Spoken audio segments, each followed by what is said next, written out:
এইমাত্র হিটোশেকের ফাঁসি কার্যকর হচ্ছে। দর্শক সরাসরি আপনারা দেখতে পাচ্ছেন। আর মা এখনো যে মানে যেসব আলাপ সালাপ আমরা শুনতেছি করতেছে, মাফ সাপ হইতো না, মাফ করতো না। টাকা পয়সা দেন, 5 লাখ টাকা দেন, তাহলে কি মাফ করতে পারে? তো টাকার বিষয় না, টাকাটা কে দিব? কথা বুঝছেন না, টাকার হিসাবটা অন্যরকম ভিন্ন। টাকা দিলে হইতে পারে। টাকাটা যখন একটা মানুষের বিনিময়ে আমরা 2-4-5-10 লাখ টাকা দাবি করিয়া বা 10 লাখ টাকা দেওয়ার পরে আমরা মাফ চাইতেছেন, এটা একটু মনটা একটু অন্যরকম হইতে পারে, কিন্তু ফার্স্ট ভালোভাবে তদন্ত করার দরকার আছে। আচ্ছা, আর একটা বিষয়, হিটোশেক তো ফাঁসি হয়ে যাবে না, যেহেতু এই পর্যায়ে গেছে গা, এটা সম্ভব না, হয়ে যাবো আজকে না কালকা, 2 দিন পরে হইবই। আচ্ছা, যাই হোক। আসসালামু আলাইকুম ভাই। ওয়ালাইকুম আসসালাম ভাই। আপনি এই হিটোশেকের কি হন? এই যে পার্শ্ববর্তী এলাকা দুঃসম্পর্কে খালাতো ভাই লাগে আর কি। আমরা আগে কয়েকটা ভিডিওতে আমরা আপনার ইন্টারভিউ নিয়েছি, হিটোশেকের খালাতো ভাই। তো আসলে বিষয়টা আজকে আপনার সামনে মানে আপনার কাছে জানতে চাই, আপনারা যে উকিল দিয়া হিটোশেকের কেসটা মানে লড়ছে, ওই উকিলটা কেমন লড়ছিলেন? না, উকিলটা আমরা যতটুকু চাইছিলাম আর কি, ততটুকু মনের মতো হয়েছে না। কারণ এই বিষয়টা যদি আরো যত উকিলের কাম হইলো তদন্ত করা, আরো তদন্ত করে আর সময় হাতে সময় নিয়ে যে কাজটা করতো বা সুন্দরভাবে তদন্ত করতো, হয়তো হিটোশেক মানে কম হইতো, দোষ কম পাইতো। কিন্তু ওরা মানুষের কাছে 10 জনের কাছে যা শুনছে তাই কিন্তু লিয়ে নাচ্ছে। কিন্তু এখনো কিন্তু সঠিক কি বলতে পারে না হিটোশেক কি সেই দিন মানে সে কি নিজ গেছে না অন্যজনকে পাঠাইছে বা সে ছিল কিনা, ওখানে কিন্তু সঠিক তথ্য পাইছে না কেউ। কিন্তু এই বিষয়টা কিন্তু উকিলে খুব ভালোভাবে তদন্ত করার দরকার আছে। আচ্ছা, আরেকটা বিষয়, হিটোশেক তো ফাঁসি হয়ে যাবে না, যেহেতু এই পর্যায়ে গেছে গা, এটা সম্ভব না, হয়ে যাবো আজকে না কালকা, 2 দিন পরে হইবই। আচ্ছা, যাই হোক। তার যে বাকি পরিবার আছে, তার মা এবং 2 ছেলে এবং তার বউ, ওনারা যদি আবার ওই ভাঙা বাড়িগুলা ঠিকঠাক করে আবার নতুন করে ঘর করে, পরবর্তীতে যদি তার আসিয়ার পরিবার বা তার গ্রামবাসী গিয়া আবার এই নতুন করে ঘর বাড়ি ভাঙ্গা জ্বালায় পুরাইয়া দেয়, না এটা সম্ভব না। কারণ যেহেতু একটা জীবন গেছে আর একটা জীবন পরিবর্তে নিয়ে নিছে, এটা করা ঠিক বুঝবো না। কারণ একটা আপনি মানে এটা তো বললাম, একজন জীবন নিছে আর একজন এই পরিবর্তে জীবন নিয়ে নিছে, তো মানে সমান সমান। আর যখন এটা হাইকোর্ট আপনি রায় দিব, রায় দেওয়ার পরে তো আপনার একটা বাড়িঘর ওরা এই জায়গাটা বাড়িঘর করবো, আবার সুন্দর মতনে ওরা বসবাস করার মতো একটা স্থায়ী নেওয়ার পরে যে আবার এলাকাবাসী ভাঙচুর করে, এটা তো এলাকাবাসীর উপরেও দ্বিতীয় মানে ওরা জবাবদিহি করা লাগবে। কারণ তোরাই যদি আইনজীবী, তোরাই যদি সবকিছু হইবে, তাহলে ওরা হাইকোর্ট পর্যন্ত গেল কে আর ওগর জীবন নেওয়া হলো কে? বিচার যদি তোরাই করবে। হ্যাঁ, দোষ একজনে করছে, একজনের বিচার হয়েছে, এটা মানে যদ্দূর বিচার করা দরকার সর্বোচ্চ বিচার হয়েছে, হাইকোর্ট পর্যন্ত বিচার হয়েছে, রায় দিয়েছে, ফাঁসি হয়েছে, যেটাই করো কইছে। তারপরে যারা ভাঙচুর করবো না, ওই কাতারও যাওয়া পারতো না। যেহেতু আমগো এলাকাবাসী হন, যেবেলা ভাঙচুর করা হয়েছে সেবেলা সবারই মাথা গরম ছিল, দেখছে না।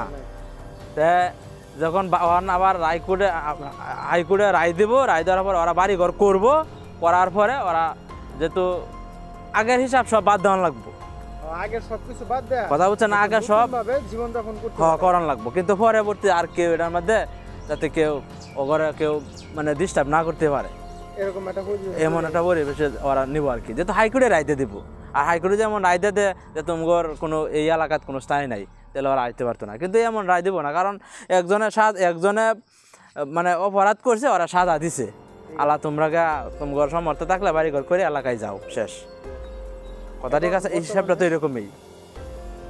সজীবের বিয়ার বিষয়টা একটু কথা বলবেন। উনি যদি হামিদা যদি তার গর্তে জায়গা, তো ওই যে তার বাপে এরকম একটা অপকর্ম করছে, এখন ওই ছেলের কাছে কি কোনো মেয়ে বিয়া দিব? আপনার কি মনে হয়? এটা সম্ভাবনা নাই না, এটা বিয়ার বিষয়টা আল্লাহ তাআলা হাতে, তারপরে ওটা নিজের কাছেও কিছু মানে আমি কতটুকু ভালো মানুষ বা আমার ফ্যামিলি কতটুকু ভালো মানুষ, এটা কিন্তু 2-4-10 জনের কাছে জিজ্ঞাসা করে কিন্তু একটা মেয়ে বিয়া দেয়। কারণ এটা কি রেকর্ডটা কিন্তু খুব খারাপ।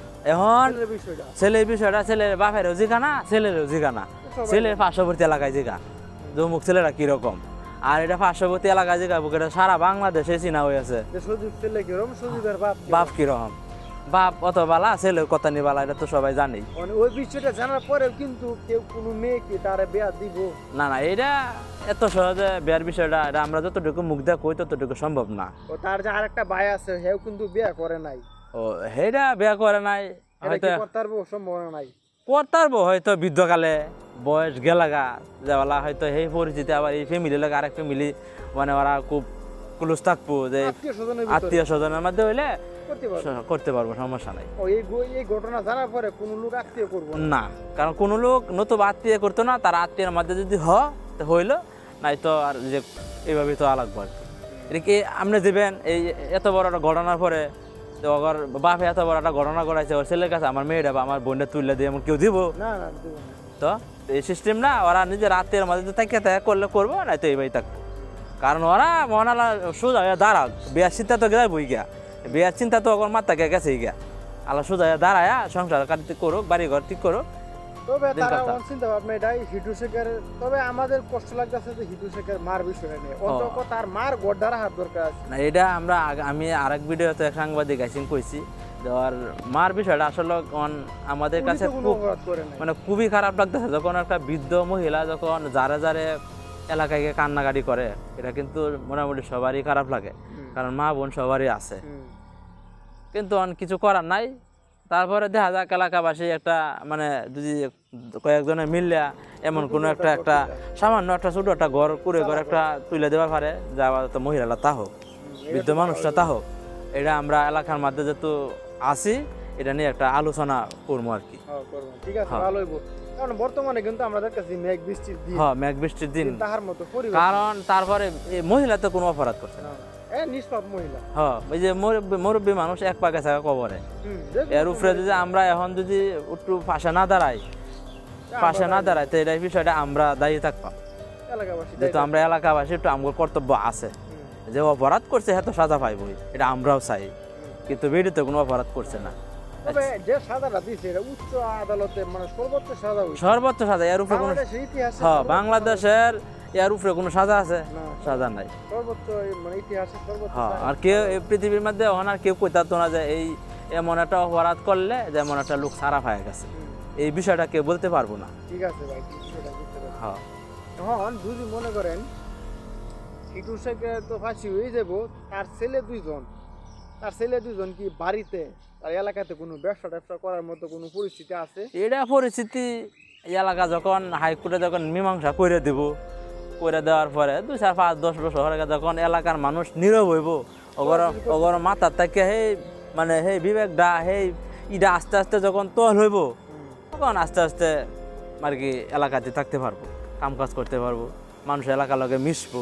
তবে আমরা আশা করতেছি যে তারা যে পরিবার নিয়ে আবার নতুন করে ঘর সংসার করে তাহলে কোনো সমস্যা হবো না। না, আর সমস্যা হইতো না, কারণ এটা যদি এলাকায় একটা বিচার করে দিত, পরবর্তী সময় অন্য এলাকার মানুষ একটা অত্যাচার করতো, কিন্তু এটা তো বাংলাদেশের সবচেয়ে বড় আদালতে এটা মীমাংসা করে দিতেছে। আচ্ছা, যদি এমনটা হয় আবার তারা যদি নতুন করে যাই কিছু করতে, যদি আবার তার বাপের তো ফাঁসি দিয়ে হেলাইবে সজীবের বাপেরে, তারা যদি আবার আসিয়ার পরিবারে গিয়া আসিয়ার বাপেরে মারে গিয়া ফাওয়ে ধইরা মাপ টাপ তাহলে কি মাপ করবো এরা? না, আসিয়ার মা এখনো যে মানে যে সব আলাপ সালাপ আমরা শুনতেছি করতেছে, মাপ সাপ হইতো না, মাফ করতো না। টাকা পয়সা দেন, 5 লাখ টাকা দেন, তাহলে কি মাফ করতে পারে? তো টাকার বিষয়, টাকাটা কে দিব? এটাই তো কথা বুঝছেন না, টাকা হিসাব দিলে অন্যরকম ভিন্ন, টাকা দিলে হইতে পারে। টাকাটা যখন একটা মানুষের বিনিময়ে আমরা 2-4-5-10 লাখ টাকা দাবি করিয়া বা 10 লাখ টাকা দেওয়ার পরে আমরা মাফ চাইতেছেন, এটা একটু মনটা একটু অন্যরকম হইতে পারে, কিন্তু 5 লাখ টাকা 5 টাকা কই পাইব ওরা?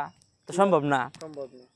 যাই হোক, পরবর্তী যে আবার ওরা যে দুইজনের মধ্যে যে কোনো দুই ফ্যামিলির মধ্যে যে কোনো একটা গন্ডগোল হবে, এটা আশা আমরা করি না, তবে হইতে নাও পারে। আচ্ছা ভাই, ধন্যবাদ এই বিষয়টা। দেওয়ার জন্য। আচ্ছা, ঠিক আছে। আসসালামু আলাইকুম। ওয়ালাইকুম আসসালাম।